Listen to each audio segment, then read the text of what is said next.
تمام انبیاء کرام میں اور تمام اللہ کے جو رسول گزرے ہیں دنیا میں، ان میں حضور کا امتیازی مقام یہ ہے کہ آپ کو ایک انقلابی جد و جہد کرنی تھی، پورا نظام قائم کرنا تھا۔ جزیرہ نماء عرب میں محمد الرسول اللہ صلی اللہ علیہ وسلم نے کفار کو، مشرکین کو شکست فاش دی۔ یہودی بھی جتنے آباد تھے انہیں بھی شکستیں دی۔ تینوں قبیلے جو مدینے میں تھے وہ نکال دیے گئے۔ ان کا بڑا گڑھ تھا خیبر، اسے بھی فتح کر لیا گیا، انقلاب مکمل ہو گیا۔ اب کچھ لوگ جو ہے دبک گئے، کچھ لوگوں نے جھوٹ موٹ کو اسلام کا لبادہ اوڑھ لیا، منافقت کی شکل اختیار کر لی۔ اسے پنجابی میں کہتے نینی پاؤ، اس وقت تو ذرا گردن جھکا دو، اب جب وقت آئے گا پھر دیکھیں گے، ہمیں کوئی موقع ملے گا تو پھر بغاوت کریں گے۔ یہ کاؤنٹر ریولوشنری موومنٹس۔ چنانچہ نبی اکرم صلی اللہ علیہ وسلم کے انتقال کے بعد جزیرہ نماء عرب میں دو مخالف انقلاب تحریکیں چلی۔ نمبر ایک، کچھ مدعیان نبوت سامنے آ گئے، ہم بھی نبی ہیں، مسیلمہ کذاب ہے، طلیحہ ہے، بے شمار 6 7 8، بہت سے لوگ ان کو ماننے والے ہو گئے۔ اور اسی طریقے سے بہت سے لوگوں نے کہا کہ ہم زکوٰۃ نہیں دیں گے، حکومت کو نہیں دیں گے، ہم زکوٰۃ خود اپنی خرچ کریں گے اپنے غریبوں پر۔ جیسے قرآن مجید کی صورت نازل ہوئی تھی تکمیل انقلاب کے بعد، اذا جاء نصر اللہ والفتح ورأیت الناس يدخلون فی دین اللہ افواجا، جب اللہ تعالیٰ کی نصرت اور مدد آ گئی اور فتح حاصل ہو گئی اور حضور کو اور صحابہ کو جزیرہ نماء عرب کے اندر غلبہ حاصل ہو گیا، اب لوگ فوج در فوج آ رہے ہیں، اطاعت قبول کر رہے ہیں، دائرہ اسلام میں داخل ہو رہے ہیں۔ لیکن نوٹ کیجئے، حضور کے انتقال کے بعد جو یہ دو کاؤنٹر ریولوشنری موومنٹس اٹھی، ایک جھوٹے مدعیان نبوت اور ایک منکرین زکوٰۃ، ان کے نتیجے میں تقریباً تو پورا عرب مرتد ہو گیا۔ یخرجون من دین اللہ افواجا، اب فوج در فوج وہ اللہ کے دین سے نکل گئے، یہاں تک کہ اسلام صرف ملک حجاز، تھوڑا سا علاقہ، اس کے بھی بڑے شہروں تک محدود رہ گیا۔ یہ خطرناک صورتحال تھی جس سے کہ حضرت ابو بکر صدیق رضی اللہ تعالیٰ عنہ کو سابقہ پیش آیا۔ وہ اگرچہ ایک بڑے نحیف الجسم، بڑے رقیق القلب انسان تھے، بہت رحیم اور شفیق، حضور کی شخصیت کا عکس کامل تھے۔ جیسے حضور کی طبیعت میں نرمی، رقت، شفقت، رحمت، ایسے ہی ان، لیکن جب ذمہ داری کا بوجھ آیا ہے، چیلنج آیا ہے تاریخ کا، اس وقت معلوم ہوا کہ ان کی تو شخصیت آہنی ہے، بڑی قوی، بہت مضبوط، ان کا عزم، ان کی ہمت، ان کا استقلال، ان کا اللہ پر توکل۔ اس موقع پر میں آپ کو بتاتا ہوں، بہت سے لوگوں نے مشورہ دیا تھا کہ مصلحت کا تقاضا ہے کہ کئی محاذ نہ کھولیے بیک وقت، مسلمانوں کے دل پہلے ہی زخمی ہیں حضور کے انتقال کی وجہ سے۔ پھر حضور نے ایک جیش اسامہ تیار کیا تھا، ہم نے چاہا تھا کہ آپ اسے روک دیں، آپ نے کہا نہیں، جو لشکر حضور نے تیار کیا ابو بکر اسے نہیں روکے گا، وہ گیا۔ پھر جو مدعیان نبوت ہوئے وہ تو یقیناً کافر ہو گئے، لہذا ان سے بھی قتال کرنا پڑے گا۔ کم سے کم منکرین زکوٰۃ کے ضمن میں نرمی کیجئے۔ انہوں نے کفر نہیں کیا، کلمہ شہادت پڑھتے ہیں، نماز کا انکار نہیں کیا، زکوٰۃ کا بھی انکار نہیں کیا، یہ کہا کہ ہم آپ کو نہیں دیں گے، اپنی زکوٰۃ جمع کریں گے، اپنے ہی غریبوں میں تقسیم کر دیں گے۔ لیکن حضرت ابو بکر اور یہاں تک کہ حضرت عمر نے مشورہ دیا کہ مصلحت کا تقاضا ہے کہ مانعین زکوٰۃ کے ساتھ نرمی کی جائے۔ حضرت ابو بکر نے فرمایا، عمر تم ایام جاہلیت میں تو بڑے سخت تھے، بڑے مضبوط تھے، بہت طاقتور تھے، خدا کی قسم اگر یہ زکوٰۃ میں حضور کے زمانے میں اونٹ کے ساتھ اونٹ کو باندھنے والی رسی بھی دیتے تھے، اور اب اگر یہ کہیں گے کہ اونٹ لے جاؤ رسی نہیں دیں گے، تب بھی میں قتال کروں گا، اس لیے کہ ایبدل الدین وانا حی، کیا دین میں ترمیم کر دی جائے گی جبکہ میں زندہ ہوں؟ ابو بکر کے جیتے جی یہ نہیں ہو سکتا۔ لہذا ہم دیکھتے ہیں تاریخ کے اندر چونکہ صدیقیت بہت اعلیٰ مقام ہے، نبوت کے بعد کا درجہ صدیقین، پھر شہداء، پھر صالحین، اور یہ ہے صدیق اکبر، افضل البشر بعد الانبیاء بالتحقیق ابو بکر صدیق۔ سال 1.5 سال کے اندر دونوں فتنوں کی سرکوبی کر دی گئی، کنسولیڈیٹ ہو گیا انقلاب دوبارہ۔ اس میں ہزاروں صحابہ کرام کی جانیں گئی ہیں۔ ایک جنگ یمامہ مشہور ہے، مسیلمہ کذاب کے خلاف 500 حفاظ اس جنگ میں شہید ہو گئے۔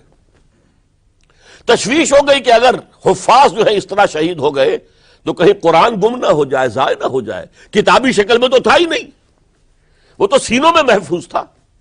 اس لیے تجویز پیش کی گئی کہ اب اسے کتابی شکل میں، جیسے ایک کتاب 2 جلد کے گتوں کے مابین ہوتی ہے، مابین دفتین مرتب کر دیا جائے۔ تب یہ کام کیا گیا۔ بہرحال پہلا مرحلہ یہ تھا کہ کاؤنٹر ریولوشنری موومنٹس، چونکہ ابھی انقلاب صرف عرب میں آیا تھا اور عرب ہی کے اندر سے کاؤنٹر ریولوشنری موومنٹس ابری، جھوٹی نبوت اور مانعین زکوٰۃ کی شکل میں، اور حضرت ابوبکر رضی اللہ تعالی عنہ نے اپنی عظیمت کا ثبوت دیتے ہوئے ان دونوں موومنٹس کو کچل کر رکھ دیا اور انقلاب اسلامی کو اثر نو کنسولیڈیٹ کر کے پھر قیادت حکم خداوندی کی روح سے کہ ان کے انتقال کا وقت آ گیا تو حضرت عمر فاروق کو نامزد کر کے ان کے سپرد کر دی رضی اللہ تعالی عنہ۔ حضرت عمر فاروق رضی اللہ تعالیٰ عنہ کا عہد خلافت یہ اسلام کے ایکسپینشن کا دور ہے۔ اب جو وہ انٹرنل ڈفتی ختم ہو گئی، انٹرنلی کنسولیڈیٹ ہو گیا انقلاب محمدی صلی اللہ علیہ وسلم، لہذا پوری طاقت کے ساتھ اب 3 لشکر نکلے ہیں، مشرق کے لیے، شمال کے لیے، مغرب کے لیے، اور فتوحات کا دائرہ شروع ہوا۔ 10 برس حضرت عمر رضی اللہ تعالیٰ عنہ کے خلافت کے وہ ہیں، نوٹ کیجئے، جس میں ایک سلطنت 2 سپر پاورز اس وقت کی تھی، کئی 100 سال سے چلی آ رہی تھی، 2 سپر پاورز، اور دونوں جزیرہ نماء عرب کے سر پر بیٹھی ہوئی تھی۔ سلطنت ایران، عراق سے ہو کر سلطنت ایران، کہ خسرو کے زمانے سے، ذوالقرنین کے زمانے سے عظیم مملکت تھی، سپر پاور۔ دوسری طرف سلطنت روما، دی رومن امپائر، 3 بر اعظموں کو محیط تھی۔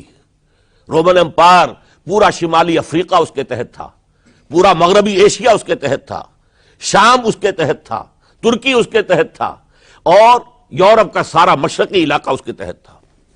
رومن امپائر، آپ کو معلوم ہے حضرت عمر کے زمانے میں رضی اللہ تعالی عنہ سلطنت کسریٰ کے تو پرخچے اڑ گئے، نام ختم ہو گیا، وجود نہ رہا عظیم سلطنت کسریٰ۔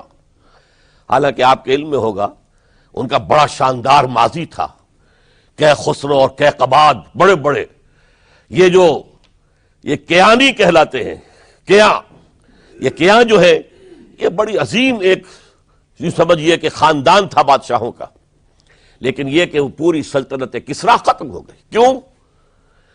اس نے حضور کے نامہ مبارک کو چاک کیا تھا، اور حضور نے فرما دیا تھا صلی اللہ علیہ وسلم، خسرو نے میرا خط نہیں چاک کیا، اپنی سلطنت چاک کر دی، اور واقعتاً سلطنت کسریٰ جو ہے ختم ہو گئے، نام و نشان ختم ہو گیا۔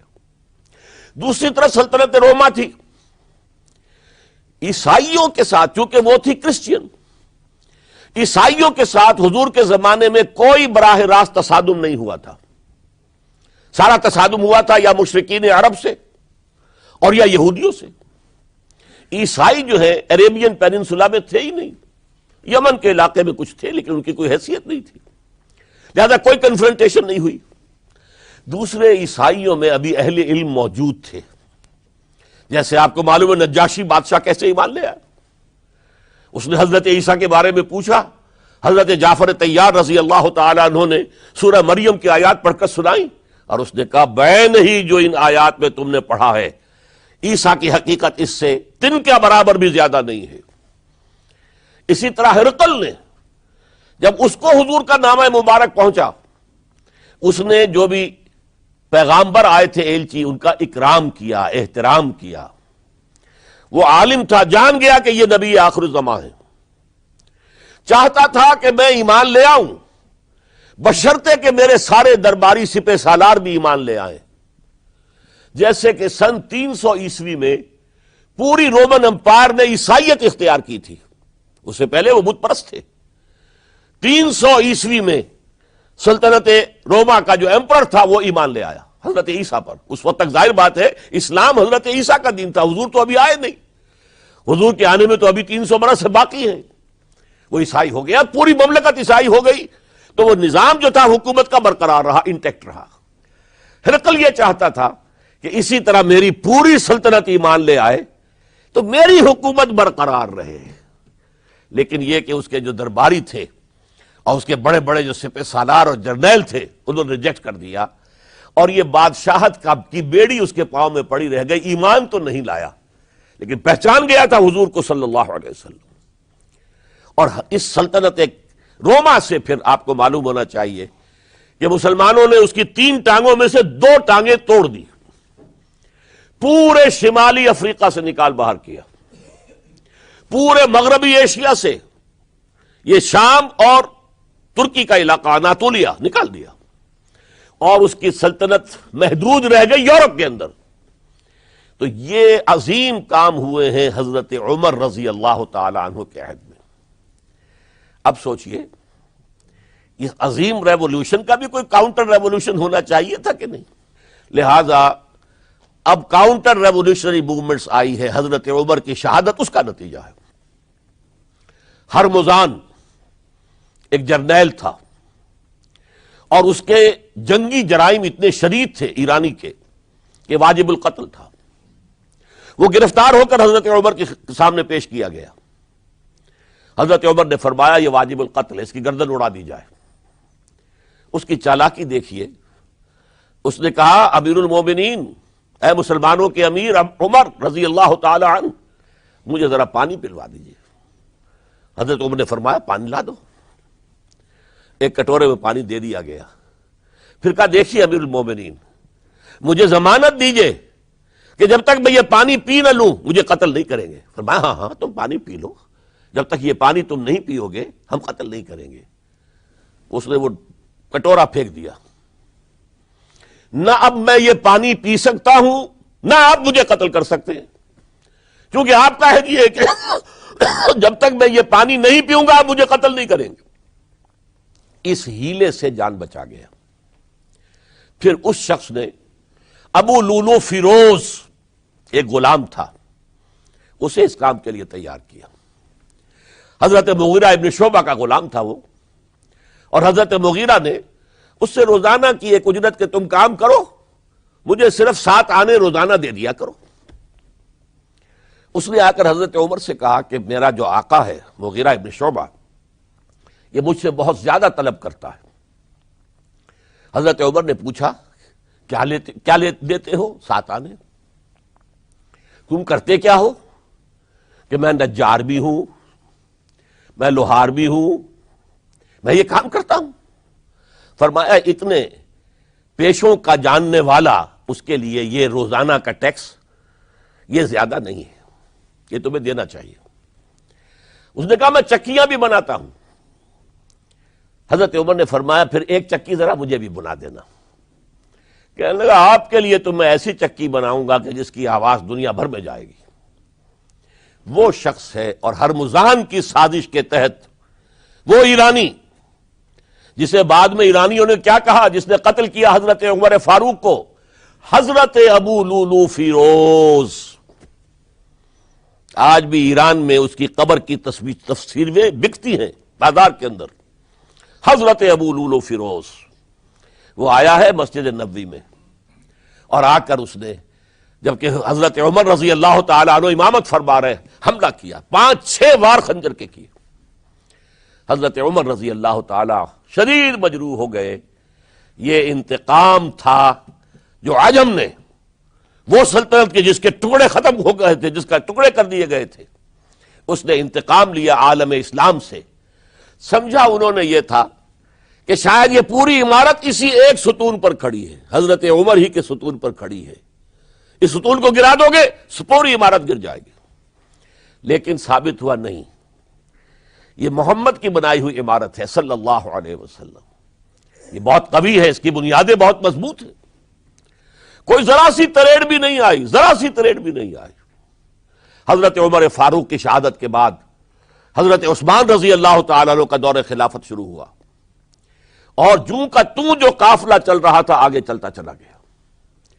حضرت عثمان رضی اللہ تعالیٰ عنہ کے بارے میں بہت قیل و قال ہے، ان پر تنقیدیں بھی کی، اپنوں نے بھی کی ہیں، دشمنوں نے بھی کی ہیں، لیکن بات جان لیجئے، یہ تاثر غلط ہے کہ ان کے پورے دور خلافت کے اندر فتنہ رہا یا ہنگامہ رہا، قتل غلط۔ 10 برس خلفائے راشدین میں طویل ترین دور خلافت حضرت عثمان کا ہے رضی اللہ تعالیٰ عنہ، 12 برس۔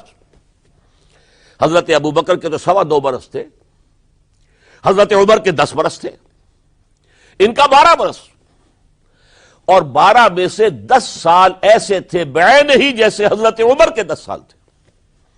امن و امان ہے، سکون ہے، چین ہے، اور قافلہ اسلام بڑھ رہا ہے، فتوحات کا دائرہ بڑھتا چلا جا رہا ہے، فتوحات سیلاب کے مانند آگے بڑھ رہی ہیں، تھمتا نہ تھا کسی سے سیل رواں ہمارا یہ سیل رواں کوئی روکنے والی کوئی طاقت دنیا میں رہی نہیں تھی۔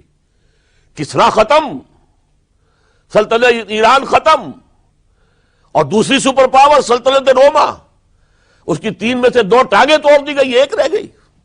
اب کون تھا؟ خارج میں کوئی طاقت نہیں تھی جو اسلام کے اس سیلاب کو اور پوری نوع انسانی پر اتمام حجت اور اللہ کے دین کو پہنچانے کے راستے میں رکاوٹ بن سکتی ہے۔ اب ایک فتنہ اٹھا، دیکھیے حضور کی کنفرنٹریشن 3 مذاہب سے ہوئی تھی۔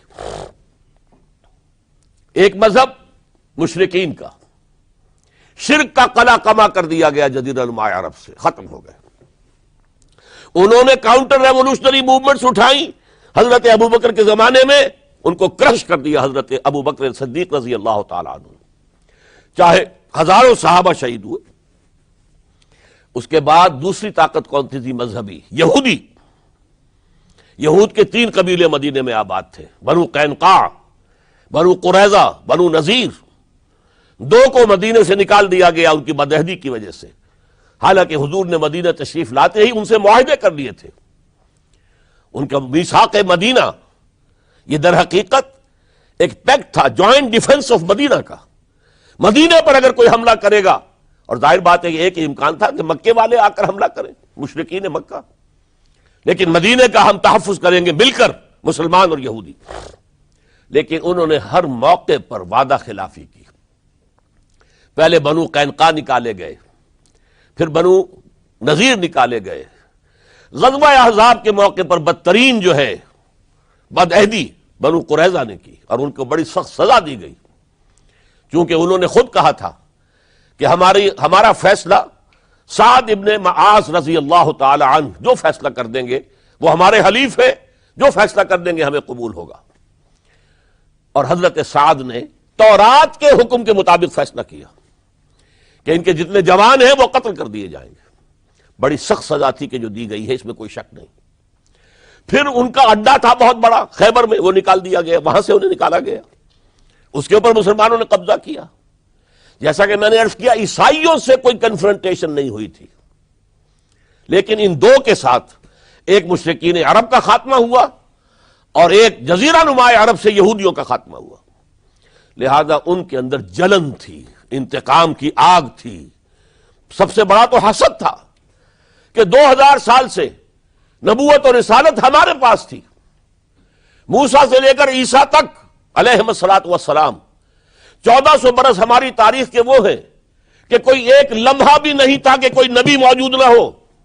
نوٹ کیجئے اس بات کو، حضرت موسیٰ 1400 قبل مسیح میں، اور حضرت عیسیٰ سن عیسوی کا آغاز، ان 1400 سالوں میں مسلسل نبوت بنی اسرائیل میں رہی۔ یہ حدیث ہے بخاری شریف کی، کانت بنو اسرائیل تسوسہم الانبیاء، بنی اسرائیل کی حکومت، ریاست، سیاست کا کام انبیاء کرتے تھے۔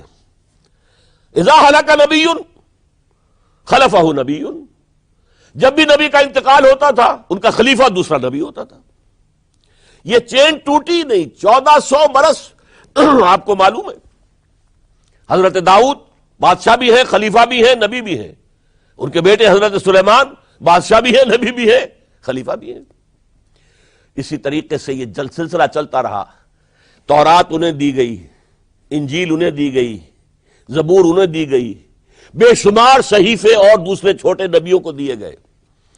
لیکن پھر اللہ تعالیٰ نے نبی آخر الزماں کی حیثیت سے محمد الرسول اللہ کو چن لیا، جو اسرائیلی نہیں تھے، جو اسماعیلی تھے، حضرت ابراہیم کے بڑے صاحبزادے حضرت اسماعیل علیہ السلام کی اولاد میں سے. اس پر انہیں سخت رنج، حالانکہ وہ پہچانتے تھے حضور کو، ان کی کتابوں میں جو نشانیاں لکھی تھی وہ پوری حضور پر جو ہے مطابق ہو رہی تھی. قرآن کہتا ہے یعرفونہ کما یعرفون ابناہم، وہ ایسے پہچانتے ہیں محمد کو صلی اللہ علیہ وسلم جیسے کہ اپنے بیٹوں کو پہچانتے ہیں. لیکن انہوں نے نہیں مانا. بدترین دشمن، حسد کی آگ میں جلنے والے، اور آج تک وہی معاملہ ہے. ان کی نیچر تبدیل نہیں ہوئی ہے. اب جو کچھ قیامت صغریٰ آنے والی ہے مڈل ایسٹ میں، عراق پر حملے کے بعد جو کچھ ہوگا، اس سب کی سازش کس نے کی ہے؟ یہود نے. یہ ساری اسرائیلی سازش ہے. بہرحال یہ علیحدہ بات ہو جائے گی. اب انتقام یہودیوں کا آیا. یہودیوں کو یہ معلوم تھا ہم تعداد میں اتنے کم ہیں اور ڈسپرسڈ ہیں. سن 70 عیسوی میں ایک رومن جنرل ٹائٹس، اس نے حملہ کر کے یروشلم بیت المقدس کی اینٹ سے اینٹ بجائی. 1,33,000 یہودی ایک دن میں قتل کیے. اور ان کا سیکنڈ ٹیمپل جو تھا، جو حضرت سلیمان نے بنایا تھا، معبد، عبادت گاہ، ہم تو اسے مسجد کہیں گے، مسجد اقصی، لیکن انہوں نے اسے کہا ہیکل، ٹیمپل. اس کو گرا دیا تھا نبوکڈنضر نے 587 عیسوی میں. دوبارہ انہوں نے بنایا، اسے ٹائٹس نے گرا دیا. وہ آج تک گرا پڑا ہوا ہے، آج تک. صرف ایک دیوار اس کی سلامت ہے، جسے وہ ویلنگ وال کہتے ہیں. وہاں جا کر ماتم کرتے ہیں، روتے ہیں، پیٹتے ہیں. اور اس کو اس وقت سے نکال دیا گیا یہودیوں کو، نکل جاؤ فلسطین سے، بھاگ جاؤ یہاں سے، دفع ہو جاؤ. لہذا وہ ڈسپرس ہو گئے. کوئی یورپ چلے گئے، کوئی روس چلے گئے، کوئی ہندوستان چلے گئے، کوئی افریقہ کے ممالک میں چلے گئے، کچھ ایران میں آ گئے. یہ سب، اس کو وہ کہتے ہیں ڈایاسپورا. ہمارا وہ دور جس میں ہم دنیا میں منتشر تھے. جب پوری دنیا میں منتشر تھے تو ظاہر بات ہے کسی فوجی مہم کے ذریعے سے مسلمانوں سے انتقام لینا ممکن نہیں تھا. لیکن انتقام لیا ایک ایسی سازش کے ذریعے سے، ایک ایسا فتنۃ الکبریٰ جو ہے برپا کیا ہے، جس کا کہ میں ابھی آپ سے اندازہ کرتا ہوں، جس کے نتیجے میں حضرت عثمان رضی اللہ تعالیٰ عنہ شہید ہوئے. اس کو یوں سمجھیے کہ حضور کے دور میں جن لوگوں نے شہادتیں پیش کی، انہوں نے اسلام کو قائم کرنے کے لیے شہادتیں دی. اب دور خلافت راشدہ میں جو شہادتیں پیش کی گئیں، وہ اسلام کو قائم رکھنے کے لیے. جو عمارت بن گئی ہے اب گرنے نہ پائے، اسے دشمن گرا نہ دے، اس ڈیفنس کے اندر، اس تحفظ کے اندر جانے دیے، ہزاروں نے دیے. چنانچہ ایک یہودی عبداللہ ابن سبا، یمن کا رہنے والا، اسلام کا لبادہ اوڑھ کر آتا ہے منافق بن کر، حالات کا جائزہ لیتا ہے، کہاں پانی مرتا ہے، کس طریقے سے میں ان میں انتشار پیدا کر سکتا ہوں، کس طریقے سے مسلمانوں کو آپس میں لڑا سکتا ہوں. اس نے آ کر، دیکھیے تاریخ کے اندر اس سے پہلے بھی ہوا تھا، حضرت عیسیٰ کے دین، اصل دین کو ختم کرنے والے سینٹ پال، جب تک حضرت مسیح دنیا میں تھے سینٹ پال بدترین دشمن تھا حضرت عیسیٰ کا. لیکن جب حضرت عیسیٰ کو اٹھا لیا گیا رفع سماوی کے بعد، وہ عیسائیت کا لبادہ اوڑھ کر آ گیا. مجھے عیسیٰ کی زیارت ہوئی ہے، میں ان پر ایمان لے آیا ہوں، اور اس کے بعد حضرت عیسیٰ کے دین کو ختم کر کے رکھ دیا، توحید کو تثلیث میں بدل دیا. اس سے بڑی تباہی کیا ہوگی؟ اور حضرت عیسیٰ کہہ کر گئے تھے کہ میں صرف بنی اسرائیل کے گھرانے کی کھوئی ہوئی بھیڑوں کی تلاش میں آیا ہوں.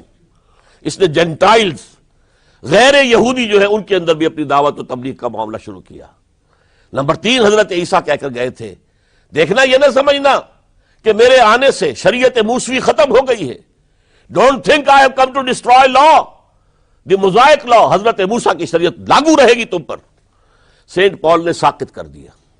تو جدید عیسائیت، ڈاکٹر مائیکل ہارٹ جس کا میں نے حوالہ دیا دی 100 کا مصنف، وہ کہتا ہے کہ موجودہ عیسائیت کرسچینٹی نہیں ہے، پالزم ہے، یہ حضرت عیسیٰ کا دین نہیں ہے، یہ تو پال کا دین ہے۔ ایک شخص نے یہ کام کر دیا۔ اسی طرح کا ایک شخص آیا تھا عبداللہ ابن سبا، اس نے سب سے پہلے تو دیکھا کہ اس معاشرے کے اندر قریش کے 2 گھرانوں کی بڑی پرانی چشمک ہے، بنو امیہ، بنی ہاشم، پرانی ان کے اندر قبائلی چشمک چلی آ رہی ہے۔ اسلام نے آ کر اسے دبا دیا، ختم نہیں ہوتی یہ چیزیں، نسل بعد نسل چلتی ہیں، اندر دبی رہتی ہیں۔ آگ بجھی ہوئی نہ جان، آگ دبی ہوئی سمجھ۔ اس نے جان لیا کہ یہ بہترین موقع ہے، اگر اس قبائلی عصبیت کو میں ہوا دے سکوں تو مسلمان منقسم ہو جائیں گے، ایک دوسرے کے ساتھ دست و گریبان ہو جائیں گے۔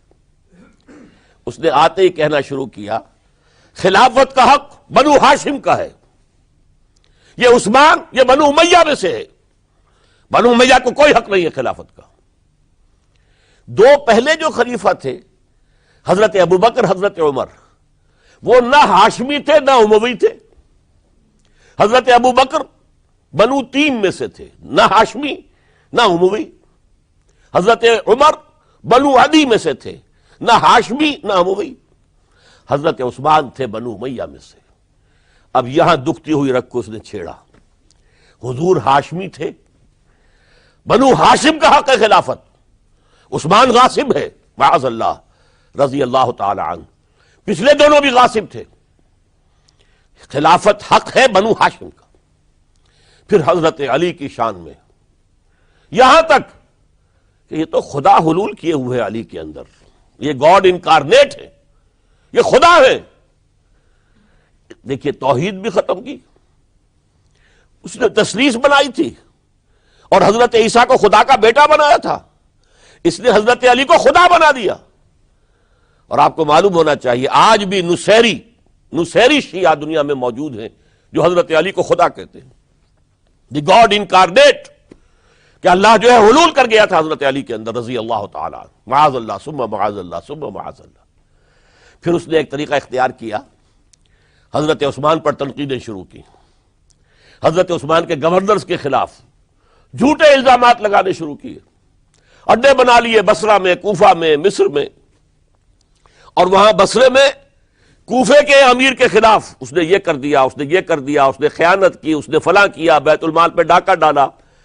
اور کوفے میں بصرہ کے امیر کے خلاف، شام میں دمشق میں مصر کے گورنر کے خلاف، اور مصر میں جا کر شام کے گورنر کے خلاف، اور ہر جگہ حضرت عثمان رضی اللہ تعالیٰ عنہ کے خلاف۔ اب آپ کو معلوم ہے اس دنیا میں تو اطلاعات بھی نہیں پہنچتی تھی آسانی سے، کئی دن میں جا کر، کئی ہفتوں میں جا کر تو خط پہنچتے تھے، کوئی ٹیلی فون نہیں، کوئی تار نہیں، کوئی بے تار برقی نہیں، کچھ بھی تو نہیں، وائرلیس نہیں، کچھ نہیں۔ لہذا یہ فتنہ بڑھتا رہا اندر ہی اندر، اور پھر ہر جگہ سے بلوائی، وہ جو سبائی کہنا چاہیے، وہ مدینے میں آ گئے، گھیرا کر لیا، اور مطالبہ کیا کہ حضرت عثمان مستعفی ہو جائیں، خلافت چھوڑ دیں۔ حضرت عثمان نے کہا تمہارے کہنے سے میں نہیں چھوڑ سکتا۔ ان پر جب الزامات لگائے گئے انہوں نے ہر الزام کی صفائی پیش کر دی۔ اس صفائی کے پیش کرنے والوں میں سب سے بڑھ کر خود حضرت علی تھے رضی اللہ تعالی عنہ۔ مسجد نبوی میں آ کر انہوں نے ان بلوائیوں کو جمع کیا، اور حضرت عثمان کے خلاف جو بھی الزام لگائے گئے تھے ان سب کی صفائی اور جواب دیا اس کا۔ لیکن بلوائی جو ہے اڑے ہوئے تھے۔ ادھر سے حضرت امیر معاویہ، وہ عامل تھے، گورنر تھے شام کے، انہیں اطلاع مل رہی ہے، وہ کہتے ہیں آپ ہمیں اجازت دیجئے ہم فوج لے کر آئیں اور ان کے ٹکڑے اڑا دیں۔ لاکھوں کی فوجیں تھی کھڑی ہوئی۔ حضرت عثمان کی مملکت کا آپ تصور کر سکتے ہیں؟ قرآن میں عظیم ترین حکمران کے نام سے کے حوالے سے نام آیا ذوالقرنین کا۔ ذوالقرنین کے خسرو یا سائرس، اس کی سلطنت سے کم 2 گنا بڑی سلطنت تھی جس پر حضرت عثمان رضی اللہ تعالی عنہ حکومت کر رہے تھے۔ مصر سے عمرو بن العاص کہہ رہے ہیں کہ آپ اجازت دیجئے میں فوج لے کر آؤں، اور ان کا ٹکڑا کر دیا جائے، تکہ بوٹی کر دی جائے۔ حضرت عثمان کا فیصلہ تھا یہ مجھے قتل کر دیں تو قصاص لے لینا، لیکن میں اپنی جان کے تحفظ کے لیے کسی کلمہ گو کا خون بہانے کو تیار نہیں۔ حضرت طلحہ، حضرت زبیر، حضرت علی کہہ رہے آپ اجازت دیجئے کہ ہم ان کے خلاف جنگ کریں، مدینے میں بیٹھے ہوئے۔ فرماتے نہیں، ان کے خلاف جنگ کی اجازت میں نہیں دے سکتا۔ یہ میری ذاتی مجھ پر تنقیدیں کر رہے ہیں، ذاتی دشمنی ہے، میں اپنی ذات کے تحفظ کے لیے کسی کلمہ گو کا خون جو ہے نہیں بہاؤں گا۔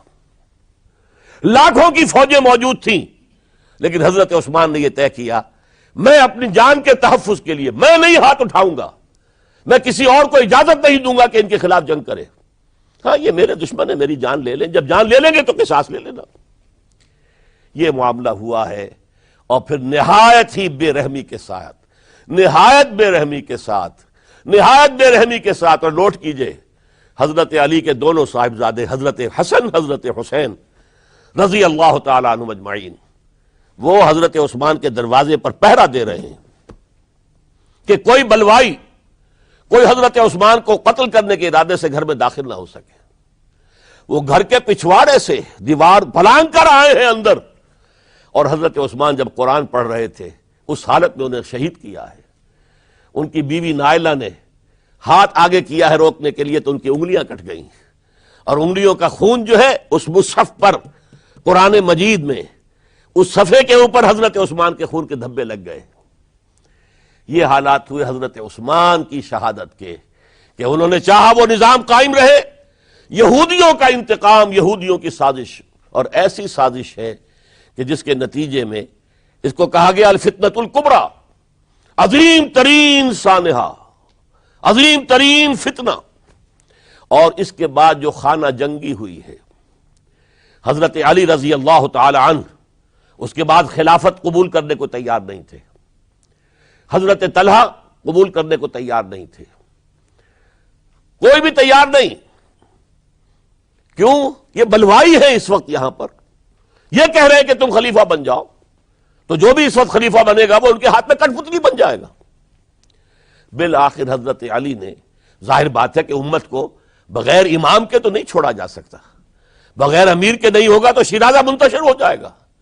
اب جو ہونا تھا ہو گیا، حضرت عثمان شہید ہو گئے رضی اللہ تعالی عنہ، لیکن بہرحال اب امت کا نظم تو قائم رکھنا ہے نا۔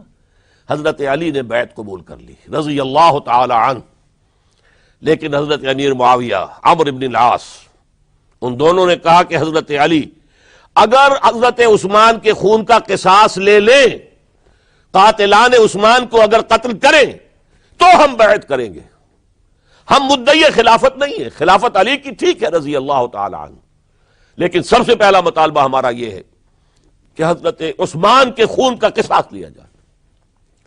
حضرت علی رضی اللہ تعالیٰ عنہ کے لیے بعض وجوہ سے ایسا کرنا ممکن نہیں ہوا۔ نتیجہ کیا نکلا؟ سب سے زیادہ اندوہناک اسلامی تاریخ کا یہ دور ہے۔ حضرت علی کے دور خلافت میں باہمی خانہ جنگی رہی مسلسل۔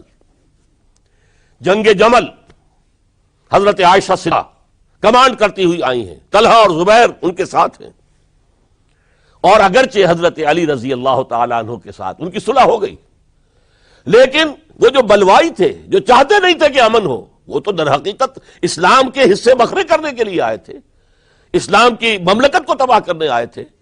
انہوں نے فوری طور پر حملہ کر دیا حضرت عائشہ رضی اللہ تعالیٰ عنہ کے لشکر پر۔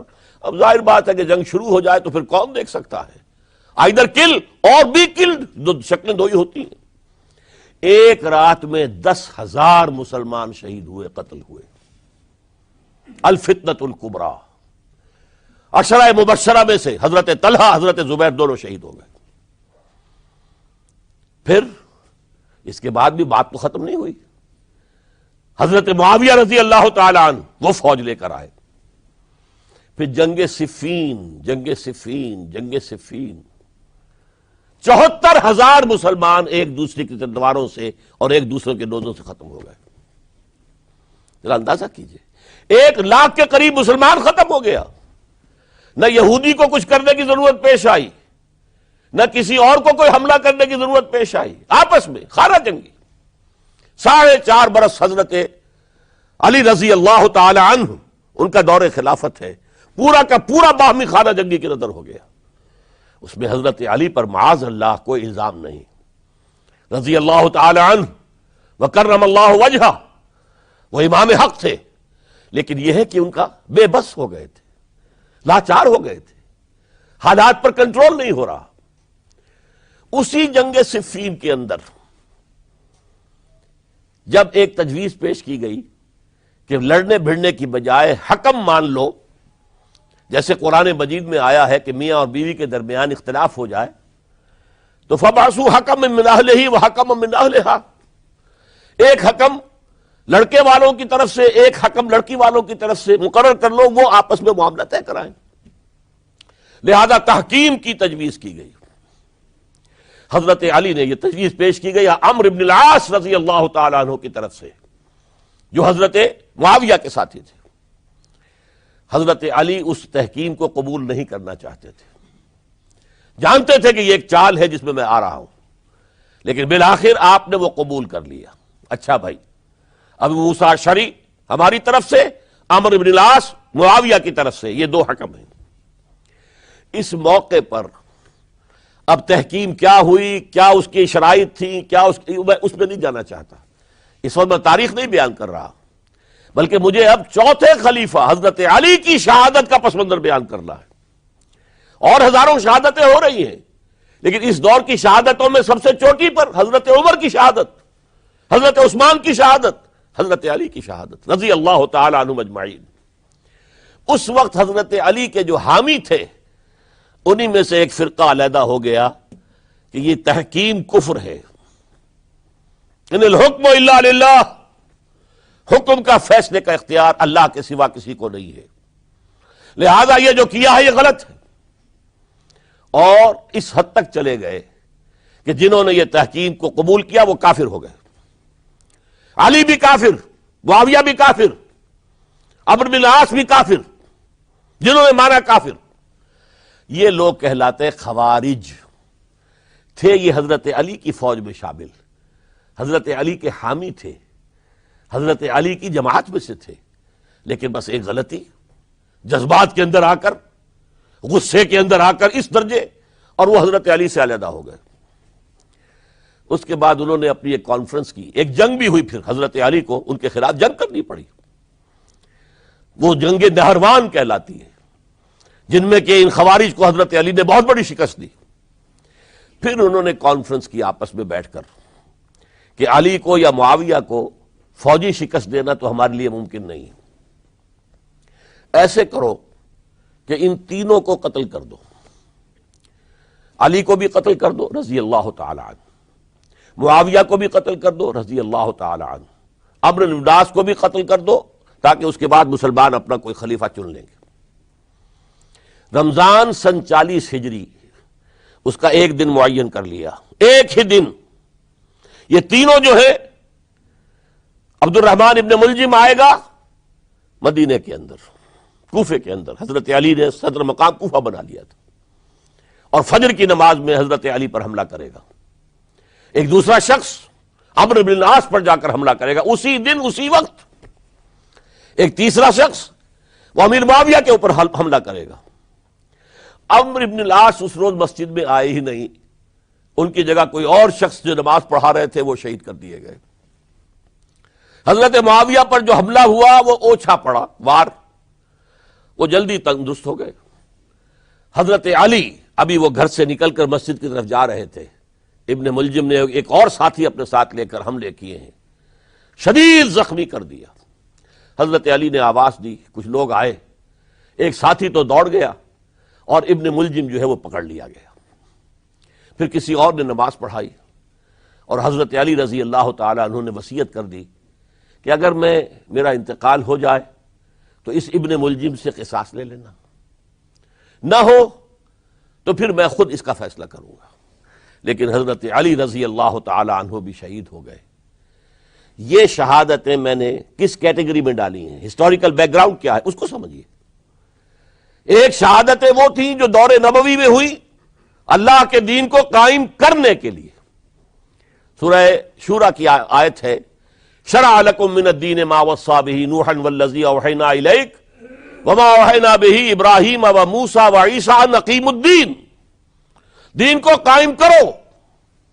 اور میں اس کا ترجمہ کیا کرتا ہوں وضاحت کرتے ہوئے، دین قائم نہیں ہے تو قائم کرو، قائم ہے تو قائم رکھو. اس کو گرانے کے لیے شیطانی قوتیں تو پورا زور لگائیں گی. ستیزہ کار رہا ہے ازل سے تا امروز، چراغ مصطفی سے شرار بولا بھی. ابلیس لعین کو تو پسند نہیں کہ اسلامی نظام دنیا میں قائم ہو. وہ تو نوع انسانی کا دشمن ہے، ازلی دشمن، پیدائشی دشمن. لہذا اب وہ جو خیمہ کھڑا ہوا ہے شامیانہ، اسے مضبوط رکھو. آندھی اگر چل رہی ہے تو اس کے بانس پکڑو، اس کی رسیاں مضبوط کرو. یہ ہے دین کو قائم رکھنا. یہ دور جو میں نے گنوایا ہے یہ اس دین کو قائم رکھنے کے لیے، اور اس پر جو خارجی حملے ہو رہے تھے ان حملوں کا سد باب کرنے کے لیے یہ بیش قیمت شہادتیں پیش کی گئی ہیں. ہزاروں صحابہ کی جانیں گئی ہیں اور 3 خلفائے راشدین شہید کیے گئے. لیکن یہ بات نوٹ کر لیجئے، اس کا نتیجہ کیا نکلا؟ وہ جو ہمارا سیلاب جا رہا تھا عالمی سطح پر، محمد کے دین کو آگے سے آگے پہنچاؤ، جو حضور خطبہ حجۃ الوداع میں کہہ کر گئے تھے، میں نے تم پر حجت قائم کر دی، اب تمہیں حجت قائم کرنی ہے پوری نوع انسانی پر. لہذا فلیبلغ الشاہد الغائب، اب جو بھی یہاں موجود ہیں ان کا فرض ہے کہ پہنچائیں ان کو جو یہاں موجود نہیں ہے. یہ اسی کے لیے تو یہ فوجیں نکلی تھیں، اللہ کے دین کو قائم کرنے کے لیے. ورنہ شہادت ہے مطلوب و مقصود مومن، نہ مال غنیمت نہ کشور کشائی. یہ ابو بکر ہوں، عثمان ہوں، علی ہوں، عمر ہوں، یہ تو درویش تھے، انہوں نے کوئی محل نہیں بنائے، چٹائیوں پر بیٹھتے تھے، پیون لگے ہوئے کپڑے پہنتے تھے. ان کی خوراک عام مسلمان سے زیادہ بہتر نہیں تھی، بلکہ ان سے کمتر رہتی تھی، ادنا درجے کے مسلمان تھے. لیکن یہ ہے کہ یہ جو سیلاب جا رہا تھا اسلام کا، انٹرنل سیبوٹاج کے ذریعے سے اس کے اندر طاقت جو تھی وہ روک دی گئی. آپ دیکھتے ہیں اور سنتے ہوں گے، اگر کوئی انکلائن ہو، چڑھائی ہو، اور ٹرک جو ہے لوڈڈ ہے، چل رہا ہے، زور لگا لگا کے انجن جو ہے گوں گوں گوں کر کے چل رہا ہے، اگر خدا نہ خواستہ انجن بند ہو جائے ایک دفعہ، اسے کہتے ہیں موشن ٹوٹ گیا. اب یہ ڈرائیور جانتا اس کی جان پر بن گئی، اب اس کو دوبارہ سٹارٹ کرنا آسان کام نہیں ہے. تو اسلامی سیلاب کا کہ جس کے بارے میں کیفیت یہ تھی کہ تھمتا نہ تھا کسی سے سیل رواں ہمارا سیل رواں روکنے والا کون رہ گیا تھا؟ سلطنت کسریٰ ختم ہو چکی تھی، سلطنت روما کی 2 ٹانگیں ٹوٹ چکی تھی. اس کو روکا ہے یہودی سازش نے انٹرنل سیبوٹاج کے ذریعے. 1 لاکھ مسلمان تو ایک دوسرے کی تلواروں سے ہی مارے گئے. خلافت راشدہ کا یہ نظام یہ پھر ایک سیڑھی نیچے اتر گیا. اس کے بعد دور بنو امیہ شروع ہوا ہے. عارضی سا حصہ یہ ہے کہ حضرت علی سے کہا گیا کہ ہم آپ کے بیٹے حضرت حسن کے ہاتھ پر بیعت کر لیں. آپ نے فرمایا نہ میں تمہیں روکتا ہوں نہ تمہیں حکم دیتا ہوں، یہ تمہارا معاملہ ہے. 12 لوگوں نے حضرت حسن کے ہاتھ پر بیعت کر لی.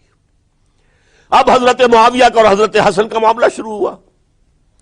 حضرت حسن نکلے 50,000 کی فوج لے کر، اس وقت سے بہت بڑی فوج لے کر امیر معاویہ آئے. لیکن حضرت حسن رضی اللہ تعالی نواسۂ رسول، اور ان کے بارے میں یہ کہا جاتا ہے کہ حضور سے بہت مشابہ تھے، بہت مشابہ تھے مزاج میں اور شکل و صورت میں. اور کہتے ہیں کہ یہ اوپر کا حصہ جو ہے اس میں بہت مشابہت تھی حضور میں اور حضرت حسن میں. اور حضرت حسن کے بارے میں حضور نے ان کے بچپن میں فرمایا تھا میرا یہ بیٹا مسلمانوں کے 2 گروہوں کے مابین صلح کرائے گا. اور وہی معاملہ ہوا. حضرت حسن نے جب دیکھا کہ یہ خون ریزی کب تک چلے گی، انہوں نے صلح کی پیشکش کی حضرت امیر معاویہ کو. امیر معاویہ نے سادہ کاغذ بھیج دیا کہ جو چاہے شرطیں آپ لکھ دیں میں مانتا ہوں. سادہ کاغذ جسے آپ کہیں گے بلینک چیک. حضرت حسن رضی اللہ تعالیٰ عنہ نے شرائط لکھ دی، حضرت امیر معاویہ نے قبول کر لی، جنگ ختم ہو گئی. اب خلافت ہوئی حضرت معاویہ کی رضی اللہ تعالی عنہ. لیکن حضرت معاویہ اگرچہ جلیل القدر صحابی ہیں، نوٹ کر لیجئے، حضور کے برادر نسبتی ہیں، حضور کے سالے ہیں، ان کی ہمشیرہ ام حبیبہ رضی اللہ تعالی عنہا حضور کی زوجہ محترمہ ہیں، ابو سفیان کے یہ بیٹے ہیں، ابو سفیان کی وہ بیٹی ہیں، اور ان کے بارے میں حضور نے فرمایا اللہم اجعلہ ہادیا مہدیا، دعا کی اے اللہ اس معاویہ کو ہادی ہدایت دینے والا اور مہدی ہدایت یافتہ بنا دے۔